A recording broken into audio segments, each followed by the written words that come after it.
Le premier aspect, c'est l'aspect spirituel. Parce que quand on parle que nous sommes une ville bâtie au-dessus de la montagne, on parle de l'église d'aujourd'hui. On nous rappelle ce que nous sommes, notre identité.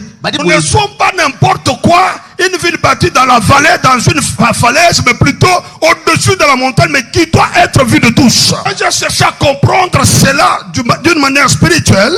J'ai compris qu'on veut nous parler du caractère comportemental du chrétien, ou du caractère d'un chrétien. Les chrétiens, nous sommes appelés à luire partout. Comportement, notre caractère doit être vu et doit attirer le monde. Le chrétien doit se connaître que tel que je ne suis plus ce que j'ai été, mais plutôt aujourd'hui, je suis un enfant de Dieu, je dois craindre le Seigneur, je dois marcher selon le Seigneur. Nos actions doivent évangéliser. Voilà pourquoi on dit, nous sommes au-dessus d'une montagne. Nous devons évangéliser par notre comportement. Église est église, parce qu'on verra l'église distincte du monde. Pas le monde dans l'église, mais plutôt l'église doit être démarquée du monde.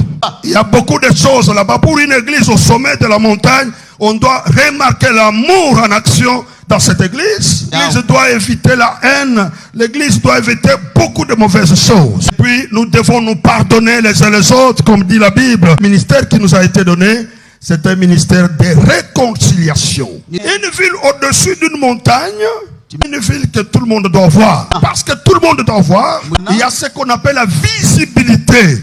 La vie d'un chrétien n'est pas une vie cachée.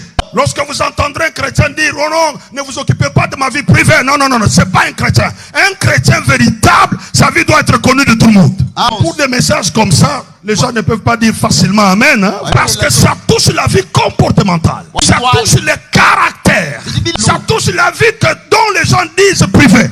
Un chrétien n'a pas de vie privée. La vie chrétienne, c'est une vie visible. Quand on dit au sommet de la montagne, c'est que tout le monde doit voir. L'église ne doit pas seulement avoir la vie de crainte de Dieu, seulement la vie de l'amour du prochain, mais l'église doit aussi avoir un aspect non seulement comportemental, et aussi un aspect physique, un aspect moral, un aspect intellectuel, un aspect matériel et financier.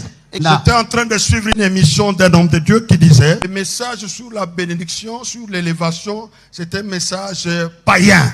Non, les chrétiens, on ne doit pas leur prêcher la bénédiction, la grandeur, l'élévation. À ceux qui étaient à mes côtés, je leur ai dit, mais cet homme de Dieu ne lit pas la Bible. La parole de Dieu a touché tous les domaines. Quand on dit une ville au-dessus de la montagne, c'est-à-dire l'église doit être vue dans tous les sens. La vie du comportement, même dans la vie morale, même dans la vie intellectuelle. L'église n'est pas seulement l'église des ignorants. Les enfants de Dieu doivent aussi monter leur intellect. C'est très important. Notre intellect doit être vu de tous. Voilà pourquoi il faut stimuler les gens, chrétiens qui doivent être dans tous les domaines.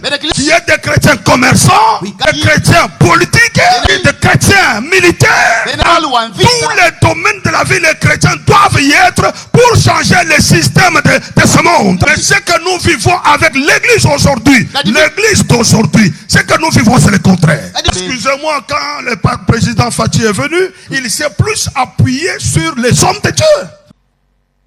Moi, je trouve qu'il est déçu. Au lieu que l'église accomplisse sa mission à tous les niveaux, l'église a des problèmes. On trouve les chrétiens quand on les oppose à l'argent. C'est des détournements. Écoutez, frères et sœurs, dans l'aspect matériel financier, je voudrais vous parler de ce que l'église doit être réellement. L'église n'est pas seulement appelée seulement à la crainte. J'appuie la crainte de Dieu, mais l'église doit être visible dans les autres domaines. Je suis un prédicateur de la crainte de Dieu, mais on ne doit pas seulement se limiter là-bas.